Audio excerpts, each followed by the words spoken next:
सर्वप्रथम मी या सभामंचावर ज्या आमचे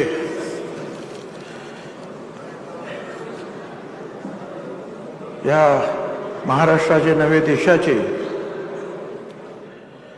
ज्यांनी मार्गदर्शन केलं, छत्रपती शिवाजी महाराजांनी तर देशात राज्यक्रांती घडवली आणि महात्मा फुले आणि इतर बाकी बाबासाहेब आंबेडकर, शाहू महाराज,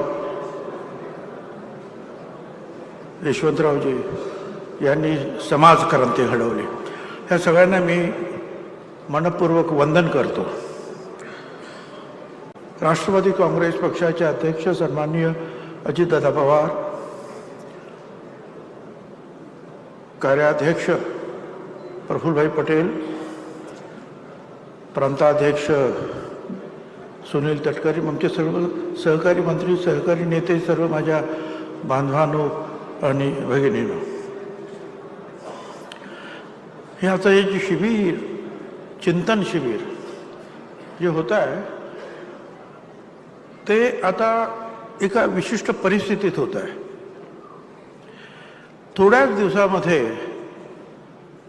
आपल्याला जिल्हा परिषदेच्या निवडणुका, पंचायत समितीच्या निवडणुका, नगरपालिकेच्या निवडणुका, महानगरपालिकेच्या निवडणुका, या सगळ्या निवडणुकांना सामोरं जायचं आहे. आणि मग या पार्श्वभूमीवर आपल्या सर्व राष्ट्रवादी काँग्रेस पक्षाच्या कार्यकर्त्यांना मार्गदर्शन व्हायला पाहिजे की आपलं ध्येय काय आहे.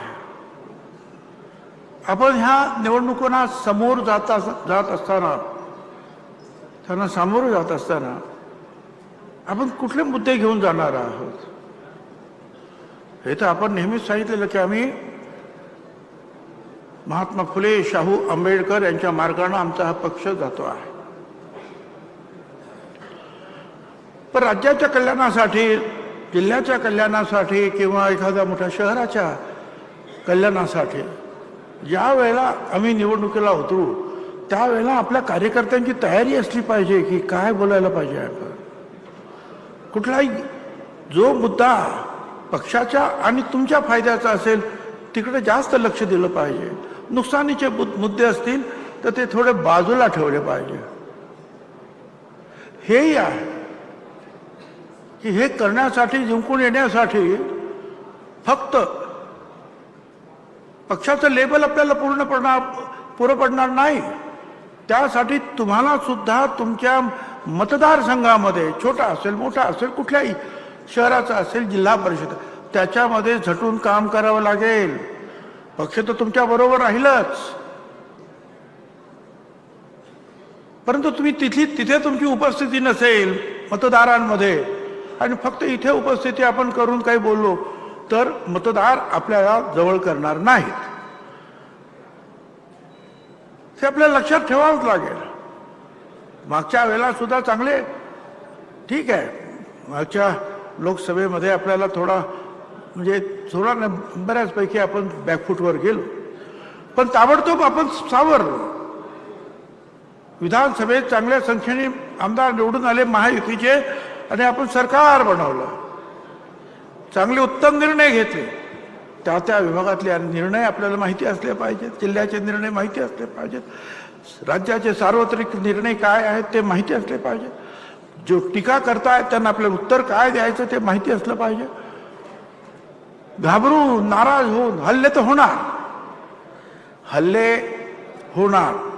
हल्ल्याला घाबरून जे आहे आपल्याला मागे हटता येणार नाही.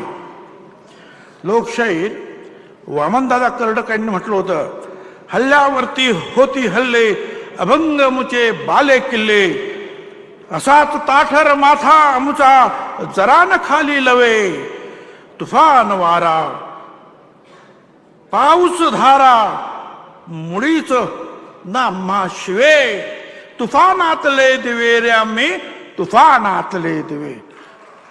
या तुफानातल्या दिव्यातून आपल्याला राष्ट्रवादी काँग्रेस पक्षाला पुढे न्यायचं आहे.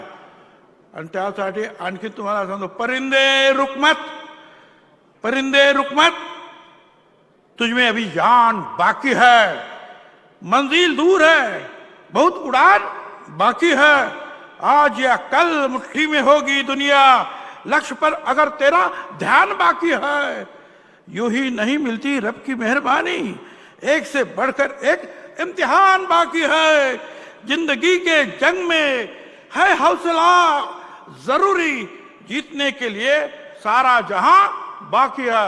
धन्यवाद। जय हिंद, जय महाराष्ट्र।